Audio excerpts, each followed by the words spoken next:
रामानुजाचार्य अपने ग्रंथ में हिंसा और अहिंसा की परिभाषा बताते हैं। कहते हैं अहिंसा क्या है? बोले वेद विहित प्राण वियोगानुकूल व्यापार अहिंसा।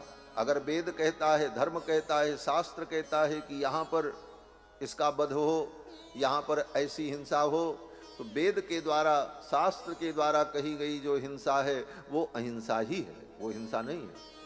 और वेद विरुद्ध, शास्त्र विरुद्ध प्राण वियोगानुकूल व्यापार जो है वो हिंसा है। धर्म से अतिरिक्त कहीं अपने स्वार्थ के लिए हम किसी की हत्या करें, एक चींटी को भी मार दें, तो वो हिंसा है और वो पाप है। लेकिन जहाँ पर वेद, जहाँ पर शास्त्र उस जीव के कल्याण के लिए ऐसा विधान बताता है, वहाँ पर उस जीव के कल्याण के लिए वो विधान करने में कोई आपत्ति नहीं है। जैसे उदाहरण दिया चिकित्सक कर्मवत, जैसे चिकित्सक का कर्म होता है। डॉक्टर मरीज के पेट को फाड़ देता है चक्कू से, तो वो हिंसा नहीं मानी जाती।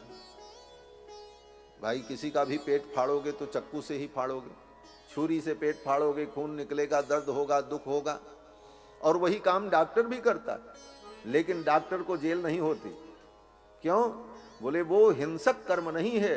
हिंसा तो है, हिंसा जैसा दिखता भी है, लेकिन वस्तुतः उस मरीज के कल्याण के लिए उसकी वो हिंसा करता है और उसका पेट फाड़ता है।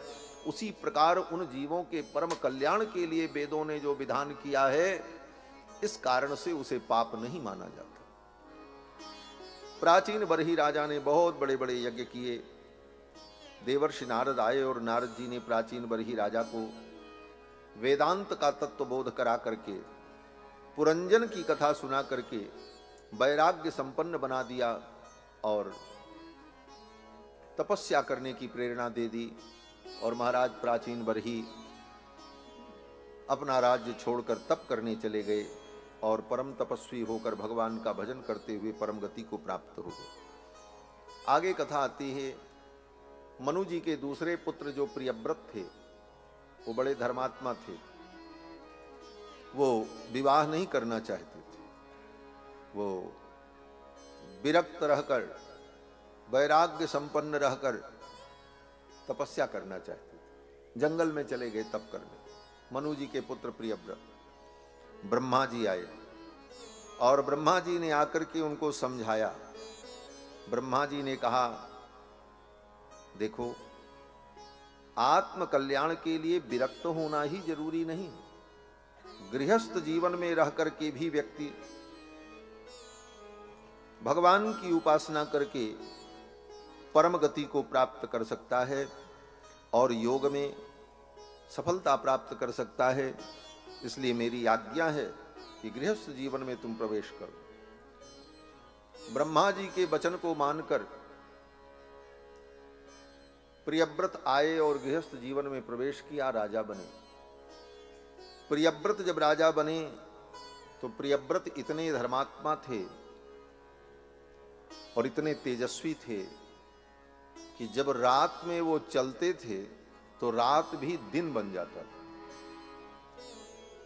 जब रथ पर बैठ करके वो चलते थे तो समजवेन रथेन ज्योतिर्मयेन रजनीम अपि दिनम करिष्यामीति, रजनी भी दिन बन जाती थी, रात्रि भी दिन हो जाता था। ऐसा तेज था उनका। उनके राज्य में 24 घंटे दिन ही रहता था, रात होती ही नहीं। ऐसा कैसे होता है? बोले उसका आंशिक उदाहरण आज भी है। इसी धरती पर एक भूभाग ऐसा है जहां रात होती ही नहीं है, अभी भी। जो भूगोल पढ़ते हैं वो लोग जानते होंगे, उनको पता है किसी धरती पर भी एक भूभाग है जहां पर 6-6 महीने बीत जाता है, रात होती ही नहीं।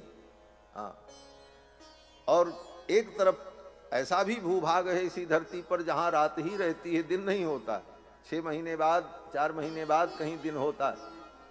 तो कुल मिलाकर के सृष्टि के बड़े गंभीर गंभीर रहस्य हैं और यह मनुष्य की बुद्धि से परे है। यह परमात्मा की विलक्षण माया का ही सब चमत्कार है। भगवान की अघटित घटनापटी ऐसी माया का चमत्कार इस सृष्टि में तत्र तत्र देखने को प्राप्त होता है। तो भगवान प्रियव्रत महाराज जब राजा बने तो रथ पर बैठ करके जब वो चलते तो उनके रथ के पहिए से धरती में विभाग हो गया, 7 विभाग हो गए। तो धरती 7 भागों में विभक्त होकर के सप्तद्वीपा बसुमती, 7 द्वीपों वाली ये धरती बनी। ये द्वीपों का विभाग जो हुआ ये महाराज प्रियव्रत के द्वारा हुआ।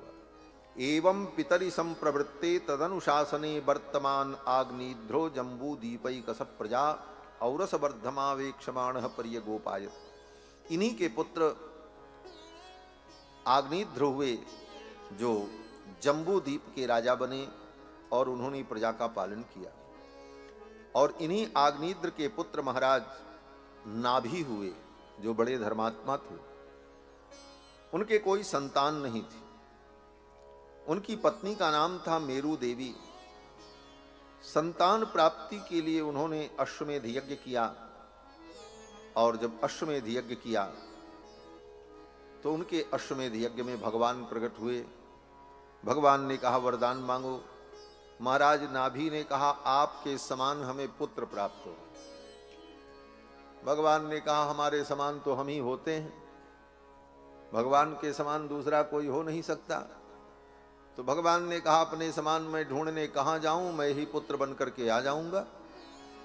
आप सरिस खोजऊं कह जाई, नृप तव तनय होब मैं आई। और समय आने पर भगवान उनके पुत्र बने। किसके? महाराज नाभि के। उनकी पत्नी मेरु देवी के गर्भ में भगवान का दिव्य तेज समाहित हुआ। 10 महीना व्यतीत होने पर मेरु देवी ने सुंदर पुत्र को जन्म दिया। भगवान ऋषभ देव का अवतार हुआ। बोलो श्री ऋषभ देव भगवान की जय। इसी प्रकार से क्रमशः भागवत में भगवान के विभिन्न अवतारों का वर्णन और भगवान की लीलाओं का वर्णन होता है। भगवान ऋषभ देव प्रकट हुए। जब ऋषभ देव प्रकट हुए तो इंद्र ने उनसे प्रतिस्पर्धा की। इंद्र ने प्रतिस्पर्धा की, इंद्र ने वर्षा नहीं की। जब वर्षा नहीं हुई तो ऋषभ देव भगवान ने अपने संकल्प से वर्षा की। जब ऋषभ देव भगवान ने अपने संकल्प से वर्षा की तो आचार्यों ने, ऋषियों ने इनका नाम ऋषभ रख दिया। कामान वर्षतीति ऋषभ, जो कामनाओं की वर्षा कर दे उसको कहते हैं ऋषभ। भगवान ऋषभ प्रकट हुए। ये भगवान के 8वें अवतार हैं। इनके 100 पुत्र हुए। जयंती से इनका विवाह हुआ। जयंती नाम की कन्या से इनका विवाह हुआ और उनसे 100 पुत्र उत्पन्न हुए। 100 पुत्र का मतलब अनेक पुत्र। 100 संख्या, 1000 संख्या, ये अनेक का वाचक होती है। जैसे बहुत भीड़ रहती तो लोग कहते हैं कितने लोग थे, बोले सैकड़ों लोग थे। अब वो गिनती में नहीं है, सैकड़ों का मतलब बहुत लोग थे, हजारों लोग थे। तो ये हजारों सैकड़ों ये अधिक संख्या का वाचक मात्र होता है, निश्चित उतनी ही संख्या है ऐसा नहीं। तो यहां पर 100 पुत्र से तात्पर्य यही है, इनके जो अनेक पुत्र हैं 100 पुत्र, अर्थात ये भगवान और भगवान के ही सब पुत्र हैं। संपूर्ण सृष्टि उन्हीं का पुत्र है। लेकिन जो 100 पुत्र इनके प्रमुख थे, ये 100 पुत्र में 9 पुत्र इनके 9 योगेश्वर हो गए। आत्म समाना नाम सतम जनयामास, 100 पुत्र इनके ऋषभदेव भगवान के, जिसमें 9 पुत्र तो योगेश्वर हो गए। उनका नाम था कवि, हरि, अंतरिक्ष, प्रबुद्ध, पिप्पलायन, आविर्होत्र, चमस, करभाजन, द्रुमिल। ये 9 पुत्र इनके 9 योगेश्वर हो गए, जिनकी कथा श्रीमद् भागवत महापुराण के आगे 10वें स्कंद में वर्णन आता है कि जब नारद जी वसुदेव जी के पास गए तो वसुदेव जी ने कहा, हे देवर्षि आप मुझे ज्ञान प्रदान करो। तो नारद जी ने कहा कि नव योगेश्वर जब राजा जनक के यहाँ गए थे तो विदेह राज ने उनसे जो प्रश्न किया था और नव योगेश्वरों ने जो उत्तर दिया था वो मैं तुमको सुनाता हूँ। ये कहते हुए नारद जी ने वसुदेव जी को तत्व ज्ञान प्रदान किया है। वो कथा आगे आती है, प्रसंग आएगा तो उसकी चर्चा करेंगे। तो ये नव योगेश्वर ऋषभदेव भगवान के पुत्र और इनके 81 पुत्र कर्मकांड के विद्वान हो गए और इनके 9 पुत्र अलग अलग 9 देशों के राजा हुए। और जो सबसे बड़े थे उनका नाम था भरत, वो इस देश के राजा हुए। उन्हीं के नाम पर इस देश का नाम भारतवर्ष हुआ। भगवान ऋषभदेव ने अपने पुत्रों को बड़ा सुंदर उपदेश किया है। क्या उपदेश किया है? बोले ऋषभदेव भगवान अपने पुत्रों को, प्रजा को बैठा करके तत्व का उपदेश करते थे। एक बार स कदाचित् अटमानो भगवान ऋषभो ब्रह्मावर्त गतो ब्रह्मर्षि प्रवर सभायाम। एक बार विचरण करते हुए ऋषभदेव भगवान ब्रह्मावर्त देश में पहुंचे। वहां ब्रह्मावर्त देश में ऋषियों की सभा लगी थी। सभी ऋषि मुनि और बड़े बड़े लोग बैठे हुए थे।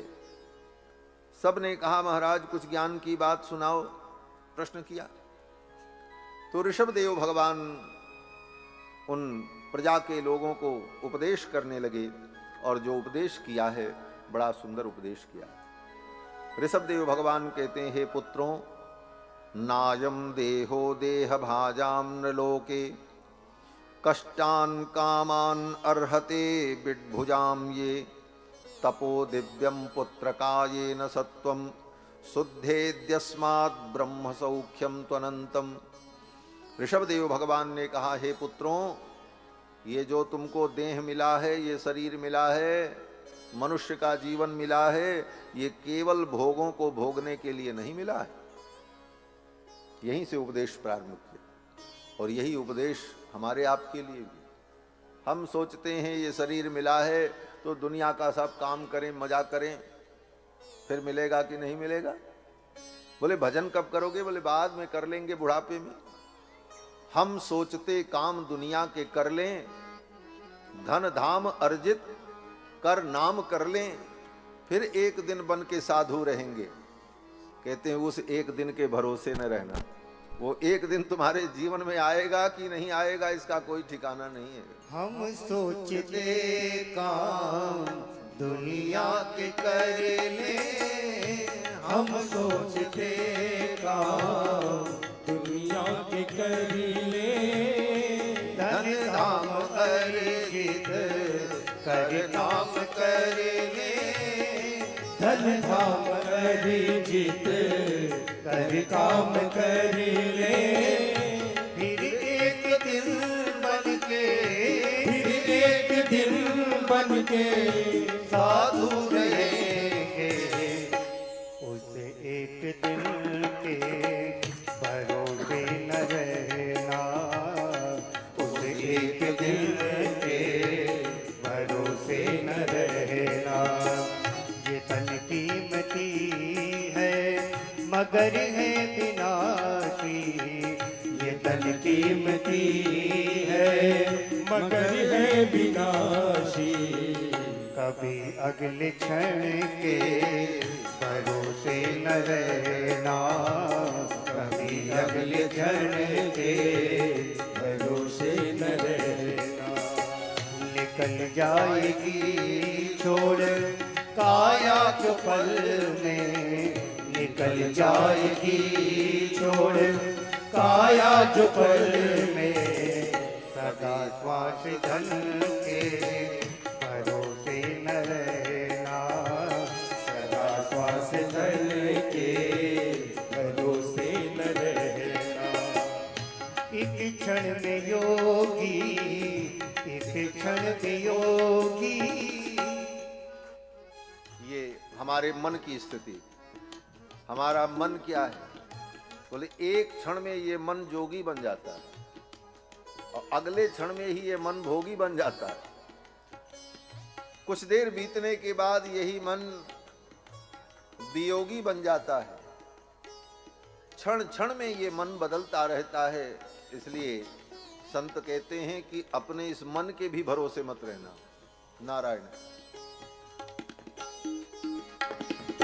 एक क्षण में योगी, एक क्षण में योगी, एक क्षण में योगी, एक क्षण में भोगी, पल भर में ज्ञानी, पल में वियोगी, पल भर में ज्ञानी, पल में वियोगी, बदलता जो क्षण क्षण में, बदलता जो क्षण क्षण में, ओ बदलता जो क्षण क्षण में, बदलता जो क्षण क्षण में, रहती ये अपनी, कभी अपने मन के भरोसे न रहना, कभी अपने मन के भरोसे न रहना।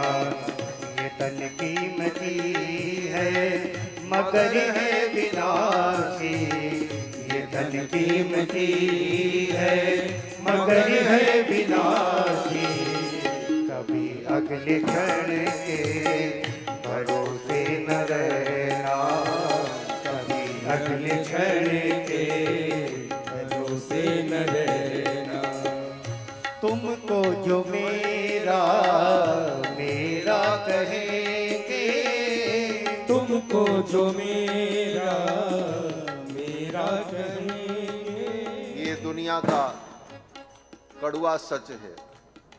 जो तुमको ये कहेंगे हम तुम्हारे हैं, हम तो तुम्हारे हैं, हमारा जीवन तुम्हारे लिए है, लेकिन वो भी तुम्हारे रहेंगे इसका कोई भरोसा नहीं है।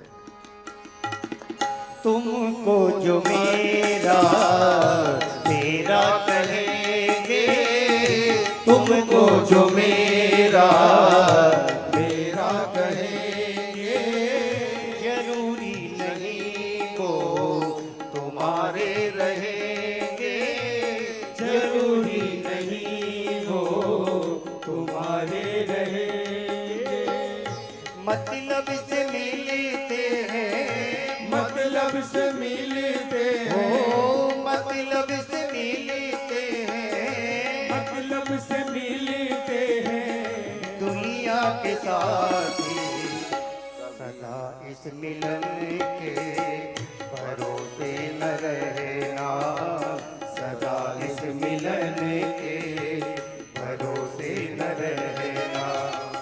ये तन कीमती है मगर है विनाशी, ये तन कीमती है मगर है विनाशी, कभी अगले क्षण के भरोसे न रहना, कभी अगले क्षण के भरोसे न रहना। राजी से अरिजित गुरु ज्ञान कर लो, राजेश अरिजित गुरु ज्ञान कर लो, या प्रेम से कृष्ण गुणगान कर लो, या प्रेम से कृष्ण गुणगान कर लो, अथवा श्री राम नाम, अथवा श्री राम नाम, अथवा श्री राम नाम, अथवा श्री राम नाम, रटो नित नियम से, किसी अन्य गुण के भरोसे न रहना, किसी अन्य गुण के भरोसे न रहना। ये तन कीमती है मगर है विनाशी, ये तन कीमती है मगर है विनाशी, कभी अगले क्षण के भरोसे न रहना, कभी अगले क्षण के भरोसे न रहना। निकल जाएगी छोड़ काया जो पल में, निकल जाएगी छोड़ काया जो पल में, सदा श्वास धन के भरोसे न रहना, सदा श्वास धन के भरोसे न रहना,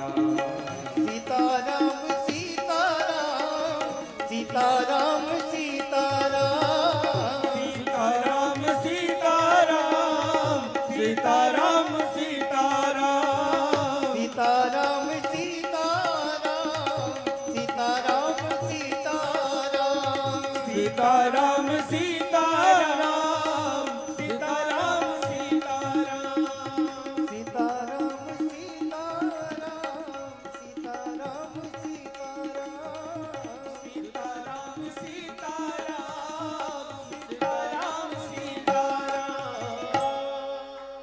श्री सीतारामचंद्र भगवान की ऋषभदेव भगवान ने यही उपदेश किया। ये जीवन भोग के लिए नहीं मिला है, ये मनुष्य जीवन बहुत दुर्लभ है, ये इसकी पहली विशेषता है। बहुत दुर्लभ का मतलब भगवान की बड़ी कृपा के बाद ये जीवन मिला है, नहीं तो कुत्ता गधा बना देते, कहीं डोलते रहते हैं, यही तो होता। और मनुष्य में भी भारत जैसे देश में पैदा किया, नहीं तो युगांडा में पैदा कर देते, अफ्रीका में पैदा कर देते, जंगल में पड़े रहते। गंगा जमुना राम कृष्ण कौन है ये पता ही नहीं चलता कभी। हाँ। उसके बाद भी भगवान ने इतनी बड़ी कृपा की कि सनातन वैदिक धर्म की परंपरा का पालन करने वाले कुलीन कुल में उत्पन्न किया भगवान। नहीं तो यहां भी बड़े मलेच्छ और दुष्ट हैं, किसी के घर में पैदा हो जाते। ये भगवान की सबसे बड़ी कृपा कि ये दुर्लभ जीवन मिला, और इसके बाद समझने की क्षमता परमात्मा ने बुद्धि दी। पशु को बुद्धि नहीं होती, लेकिन मनुष्य को परमात्मा ने बुद्धि दी। इसके बाद भी न समझ सको तो समझाने वाले दिए, ज्ञानी बड़े बड़े संत, और वो समझा के चले जाएं तो हम भूल जाएंगे। बोले चिंता मत करो, सारे ग्रंथ विद्यमान हैं, बड़े बड़े ग्रंथ, वेद शास्त्र, रामायण गीता भागवत, समझाने वाले महापुरुष, समझने की बुद्धि, सारे संसाधन। लेकिन इसके बाद भी मनुष्य इस जीवन को पा करके ये न समझ पाए कि हम पैदा क्यों हुए धरती पर। केवल खाने जीने के लिए पैदा हुए, खाओ जियो मर जाओ, इतने के लिए अगर इस धरती पर पैदा हुए तो तुम्हारा पैदा होना व्यर्थ है, बेकार है। ये मनुष्य जीवन बड़ा दुर्लभ, ये क्यों मिला? गोस्वामी तुलसीदास जी कहते हैं, नर तन भव बारिधि कहूं बेरो, सन्मुख मरुत अनुग्रह मेरो। ये मनुष्य जीवन वो बेड़ा है, वो नाव है, जिस पे बैठकर इसका सहारा लेकर संसार सागर से पार हो जाओ। और नहीं पार हुए तो फिर 84 लाख जोनी में भटको, पुनरपि जननम पुनरपि मरणम पुनरपि जननी जठरे शयनम। तो सबसे बड़ी बात कि ये मानव जीवन बड़ा दुर्लभ है, ये इसकी पहली विशेषता। और दूसरी विशेषता, ये कब आपसे छीन लिया जाए ये आपके वश में नहीं। जीवन आपका है, लेकिन आपके हाथ में नहीं है।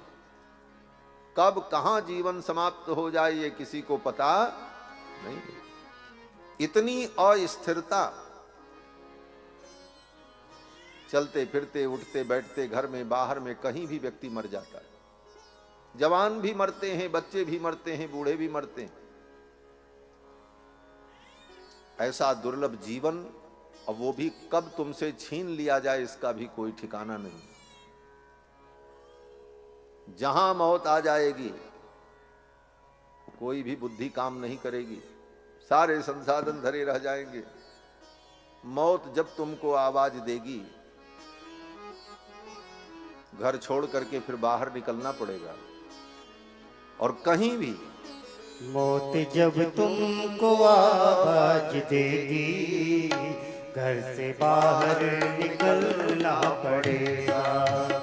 मौत जब तुमको आवाज देगी, घर से बाहर निकलना पड़ेगा।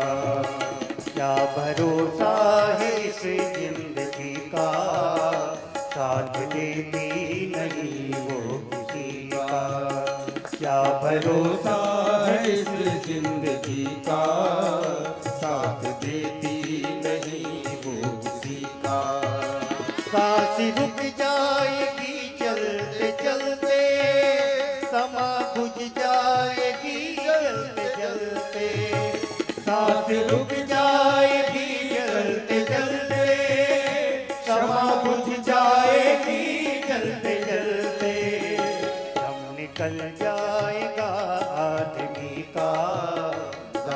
निकल जाएगा आदमी का, क्या भरोसा है इस जिंदगी का, मान डूब जाएगी जिंदगी का, साथ देती नहीं वो किसी का।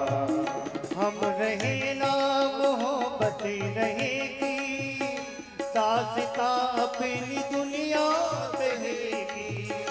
हम रहे ना मोहब्बत रहेगी, दास्तां अपनी दुनिया कहेगी। नाम रह जाएगा आदमी का, नाम रह जाएगा आदमी का, साथ देती नहीं वो किसी का।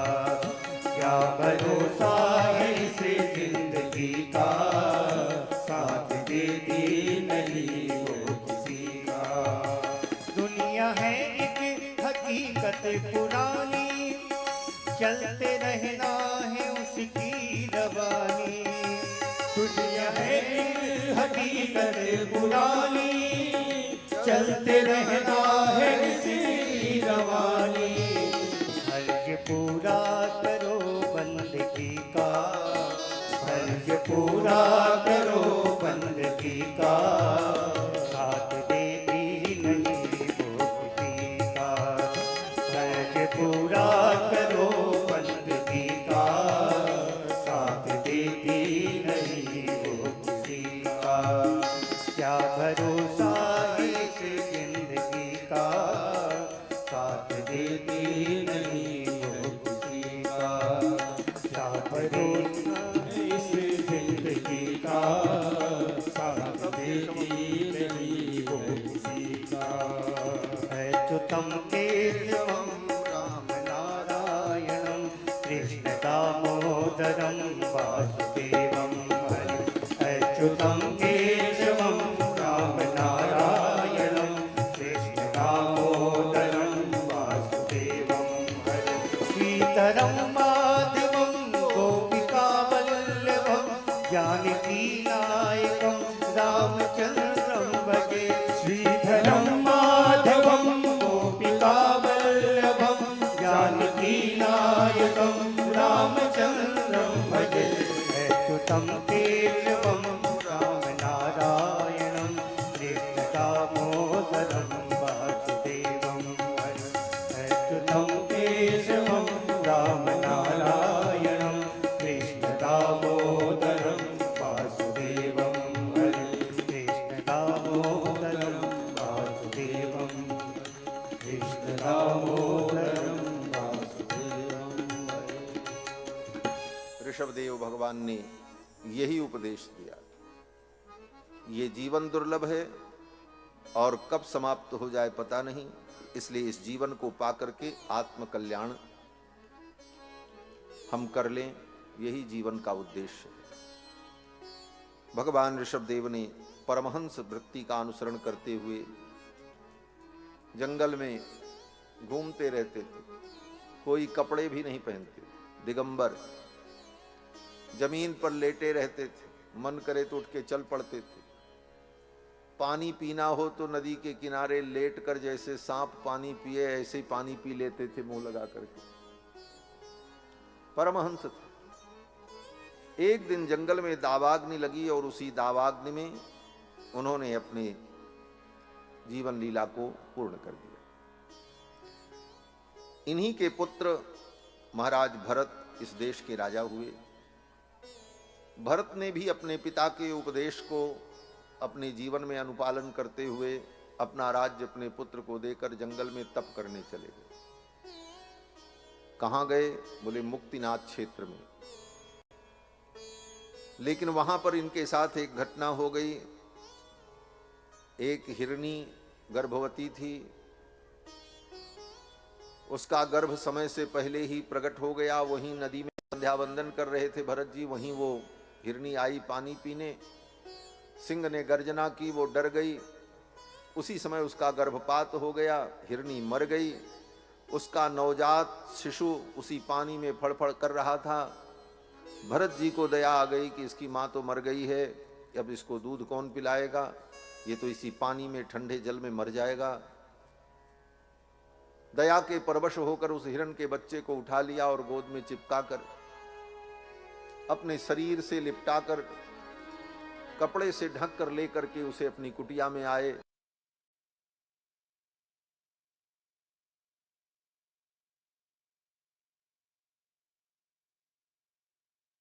पाला, बड़ा हो गया, जी गया।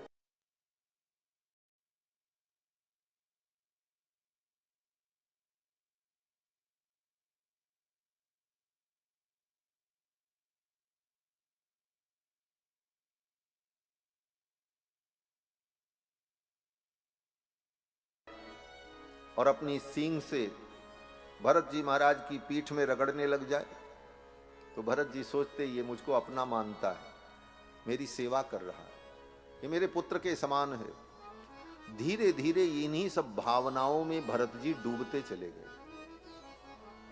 संसार में ये व्यवहार सहज होता है, लेकिन व्यक्ति उन्हीं में भावनाओं को देखने लगता है, अपनी कल्पनाओं की एक दुनिया में डूबने लगता है। यही जगत का सत्य है। चाहे वो बेटा हो, बेटी हो, परिवार हो, मित्र हो, दोस्तों हो, सब में वही व्यवहार चलता है। उस हिरण के बच्चे में उनको लगने लगा कि ये तो मेरा पुत्र है और ये पुत्र जैसा मुझे पिता जैसा मानता है, तो उसी प्रकार का व्यवहार वो करने लगे। पूजा पाठ करने बैठे, फूल, तुलसी, बेलपत्र, दूर्वा रख करके जब पूजा करने चले, वो कहीं से आए तो तुलसी खा जाए, दूर्वा खा जाए, बेलपत्र खा जाए, तो उसको रोकते नहीं थे। अरे भूख लगी होगी, बच्चा है, चलो फिर ले आएंगे। फिर जाकर के पूजा की सामग्री नाला पड़े तो उसको उठा करके कंधे पे रख लेते थे, कहीं पानी में बह न जाए। इतना मोह हो गया उस हिरण के बच्चे से, जबकि वो बड़ा हो चुका था, बड़ी बड़ी कुलाचे मारता था, उछलता था।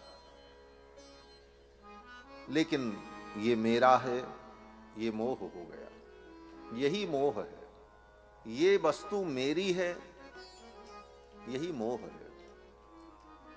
और इसी मोह में सारी दुनिया फंसती है। मैं और मेरा, तू और तेरा, बस इतने में ही माया है। इससे ज्यादा माया है नहीं। माया को समझने में के लिए इतना ही पर्याप्त है। गोस्वामी जी महाराज कहते हैं, मैं अरु मोर तोर तय माया। मैं अरु मोर तोर तय माया, यही बस कीने जीवन काया।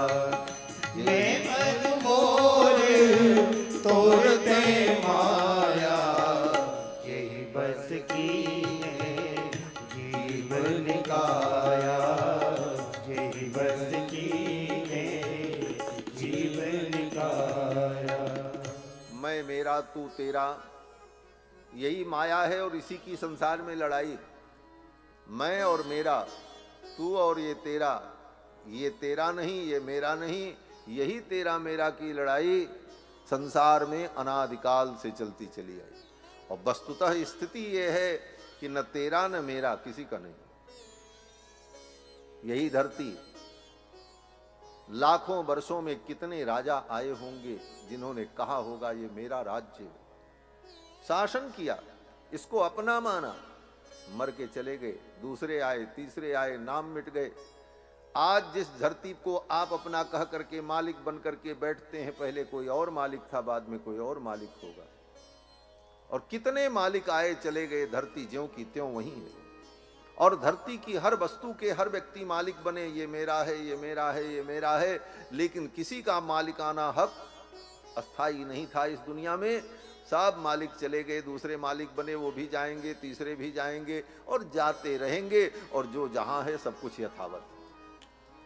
लेकिन इस अज्ञान में हम जीते हैं और लड़ते हैं, और जीवन की सारी ऊर्जा इसी लड़ाई में खत्म हो जाती है। जो करना चाहिए वो हम नहीं कर पाते हैं।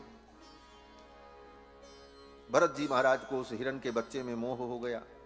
एक दिन वो कहीं चला गया।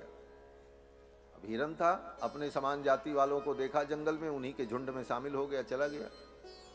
समान शील व्यसनेषु मैत्री, ये सिद्धांत है। अपने समान गुण धर्म वालों से ही व्यक्ति की मित्रता होती है। जिससे जिसके परमाणु मिलेंगे उसी से उसकी दोस्ती होगी, सबसे तो होती ही नहीं। विचारधारा एक जैसी हो, सोच एक जैसी हो। तो हिरणों को देखा, उन्हीं के साथ वो चला गया। जड़ भरत जी बड़े दुखी हुए, बहुत ढूंढे, कहीं मिला नहीं। सोचने लगे कहाँ होगा, क्या खाया होगा, कैसे होगा। किसी सिंह ने उसे मार तो नहीं दिया, किसी ने शिकार तो नहीं कर लिया। यह सब सोच करके दुखी होने लगे। हृदय पीड़ा से भर गया और संयोग से उसी समय उनकी मृत्यु आ गई। अभी अभी बात आई थी, मृत्यु कभी भी कहीं भी आ सकती है। ये जीवन बहुत बढ़िया है, लेकिन कब आपसे छिन जाए कोई ठिकाना नहीं है। वो हिरण के विषय में सोच रहे थे, तब तक मौत आ गई। ये मौत कहीं भी आ सकती है। न जंगल में जाने पर कोई बचेगा, न पहाड़ पे जाने पे बचेगा। न बचे को पंडित वेद पढ़े, न बचे को ऊंची चिनाए अटा। न बचे को जंगल बास किए, न बचे को लंबी बढ़ाए जटा। वाह, क्या बात। तो मौत से कोई बच नहीं सकता। ये मौत कहीं भी किसी को आ सकती है। जड़ भरत जी महाराज उस हिरण के बच्चे के विषय में सोच रहे थे, उसी समय मौत आ गई। मरते समय उस हिरण के बच्चे का स्मरण कर रहे थे, इसलिए अगले जन्म में हिरण बन गए। यह भी संसार का एक बड़ा विचित्र नियम है। मरते समय हम जिसका स्मरण करते हैं, अगले जन्म में उसी रूप को प्राप्त कर लेते हैं। यह विशेष नियम है। सामान्य नियम तो यह है कि आपके कर्म जैसे होंगे, अगला जन्म वैसा मिलेगा। अच्छे कर्म तो अच्छा जन्म, बुरा कर्म तो बुरा जन्म। लेकिन इन नियमों से अलग हटकर एक अपवाद है। अपवाद यह है कि आपके कर्म बहुत अच्छे हों, लेकिन मरते समय अगर आपने किसी का स्मरण किया है, उस चिंतन को आपने अपने मस्तिष्क में रखा, तो मरने के बाद आप उसी रूप को प्राप्त हो जाए। गीता में भगवान ने अर्जुन को समझाया। भगवान कहते हैं, अर्जुन यम यम वापि स्मरण भावम त्यजन्त्यन्ते कलेवरम तम तमेवैति कौन्तेय सदा तद्भाव भावितः। मरते समय जो जिस भाव को लेकर के मरता है, अगले जन्म में उसी भाव को प्राप्त हो जाता है। इसीलिए कहा जाता है, मरते समय भगवान का स्मरण करो, दुनिया का स्मरण मत करो। जन्म जन्म मुनि जतन कराही, अंतराम कही आवत नहीं। मरते समय भगवान का स्मरण हो तो हम भगवान को प्राप्त हो जाएंगे। और कहीं बेटा बेटी नाती पोता गधा कुत्ता का स्मरण किया तो फिर वही सब बन जाएंगे। और यही होता है संसार। मरते समय व्यक्ति नाती पोता का स्मरण करके मरता है, फिर उसी घर में पैदा होता है। जब पैदा होता है तो घर वाले क्या कहते हैं? बोले दादी बाबा बूढ़े लोग कहते हैं, अरे इसकी नाक तो दादा जैसी मिलती है। दूसरी स्त्री कहती, अरे इसकी आंखें तो अपनी दादी जैसी मिलती हैं, नाना जैसी मिलती हैं। बोले नाना दादा जैसी नहीं मिलती, नाना ही दादा घर में आके पैदा हो गए हैं फिर से। यही संसार है। वही व्यक्ति फिर अपने उस मोह बंधन के कारण उसी संसार में फिर पैदा होता है और फिर कर्मों का हिसाब चलता रहता है। यही सृष्टि की लीला है। जड़ भरत जी महाराज उस हिरण का स्मरण कर रहे थे, अगले जन्म में हिरण बन गए। इतने बड़े तपस्वी थे और बनना पड़ा हिरण। पशु की योनि प्राप्त हुई,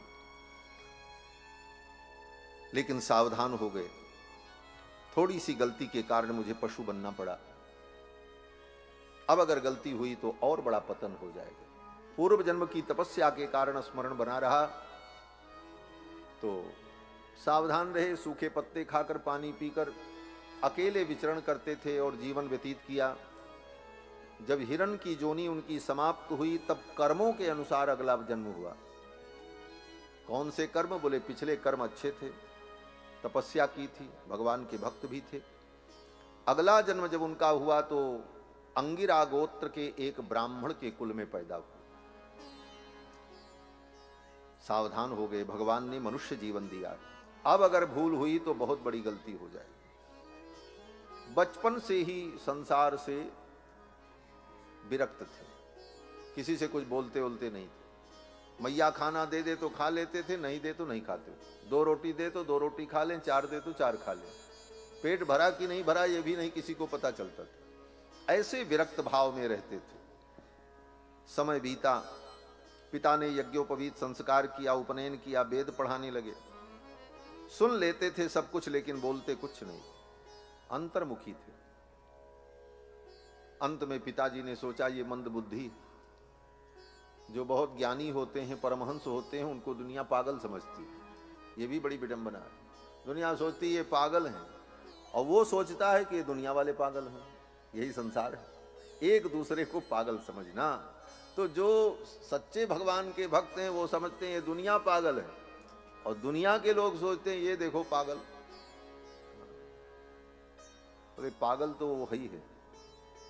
पागल का मतलब जिसने पा लिया, जिसने तत्व को जान लिया, वो तो पागल हो ही जाएगा। महाराज भरत जी बचपन से ही वैराग्य संपन्न, किसी से कोई मतलब नहीं, एकांत में रहते थे। पिताजी ने यज्ञोपवीत किया, गायत्री मंत्र पढ़ाने लगे। 6 महीने तक गायत्री मंत्र पढ़ाया, लेकिन शुद्ध उच्चारण नहीं कर पाए। अंत में पिताजी थक गए, बोले ये पढ़े उड़ेगा नहीं, ऐसे ही रहेगा, रहने दो। ब्याह शादी हुआ नहीं। समय आया, माता पिता की मृत्यु हो गई, भाई का विवाह हुआ, घर में भौजाई आई। कुछ दिन तक तो भौजाई ने रोटी दी, लेकिन संसार में कौन किसका होता है और कितने दिन होता है, ये तो दुनिया है। कुछ दिन बाद उस भौजाई को बुरा लगने लगा। उसने अपने पति से कहा, देखो मैं इसको 15 रोटी दूं तो 15 खा जाता है, 20 दूं तो 20 भी खा जाता है, इसका पता ही नहीं चलता पेट कितना बड़ा है। तुम कमाते कमाते मर जाओगे, मैं बनाते बनाते मर जाऊंगी, इसका पेट भरने वाला नहीं। तो अब तो हम इस स्थिति में नहीं रह सकते, या तो अपने भाई को घर में रखो या तो हमको रखो। पति बेचारा क्या करता, स्त्री परायण था। उसने कहा, देवी तुम रहो, बाकी सब जाए, कोई बात नहीं। ऐसे भी पुरुष होते हैं संसार। पत्नी के लिए माँ बाप, भाई, बंधु सबको छोड़ देते हैं।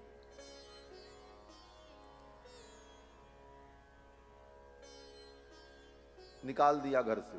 जड़ भरत जी चल पड़े, निकल जाओ मेरे घर से। जड़ भरत जी ने कहा, ठीक है चलती। घूमते हुए आनंद से जा रहे थे। सकल भूमि गोपाल की, जो भगवान का भक्त है उसके लिए अपना क्या पराया क्या, सब कुछ तो भगवान का, ये सारी दुनिया भगवान की। जड़ भरत जी भगवान का स्मरण करते हुए जा रहे थे। रास्ते में एक जंगल पड़ा। उस जंगल में एक डाकू देवी की पूजा कर रहा था। आज उसकी पूजा का अंतिम दिन था। किसी मनुष्य की बलि चढ़ा करके वो अपनी पूजा पूरी करना चाहता था। तांत्रिक था, अघोरी था, नर बलि देना चाहता था। अपने सेवकों से कहा, कोई आदमी मिले तो पकड़ के लाओ। उसके सेवक गए और पकड़ लिया जड़ भरत जी को। पकड़ करके ले आए, खंभे में बांधा, स्नान कराया, कपड़े पहनाए, चंदन लगाया, अड़हुल के फूल की, गुड़हल के फूल की माला पहनाई, तंत्र मंत्र का उच्चारण किया, तलवार उठाया बलि चढ़ाने के लिए। जड़ भरत जी जान गए कि आज मेरा अंतिम समय आ गया है, लगता है इसी प्रकार मेरी मृत्यु लिखी हो। विरोध नहीं किया, चुपचाप खड़े रहे। डाकू ने जब तलवार उठाई और मारने चला, तब तक सामने जो देवी की प्रतिमा थी, भगवती भद्रकाली की प्रतिमा बीच से फट गई और उसी प्रतिमा के मध्य से काली प्रकट हो गई। सहसोच्चाट सैव देवी भद्रकाली, भद्रकाली प्रकट हो गई और डाकू के हाथ से तलवार को छीन लिया और उसी तलवार से डाकू के मस्तक को ही काट दिया। मस्तक को हाथ में लेकर काली गेंद के समान उछाल उछाल करके खेलने लगी, नृत्य करने लगी भगवती। जगौ ननर्त च बिजहार च सिरः कंदुकलीलया।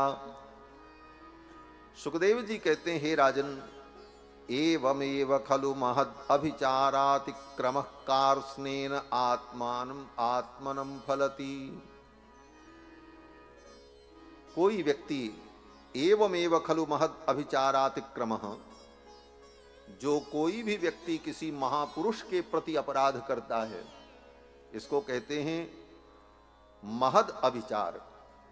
महापुरुषों के प्रति, भगवान के भक्तों के प्रति, सज्जनों के प्रति व्यक्ति जब दुर्व्यवहार करता है तो उसके किए गए पाप का फल तत्काल उसे मिलता है।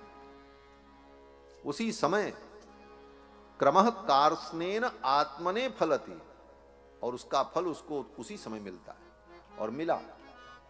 डाकू मारा गया, देवी ने मार दिया। देवी को प्रसन्न करने के लिए डाकू ने पूजा की थी, लेकिन देवी उस पर प्रसन्न नहीं हुई। देवी प्रसन्न हो गई भरत जी पर।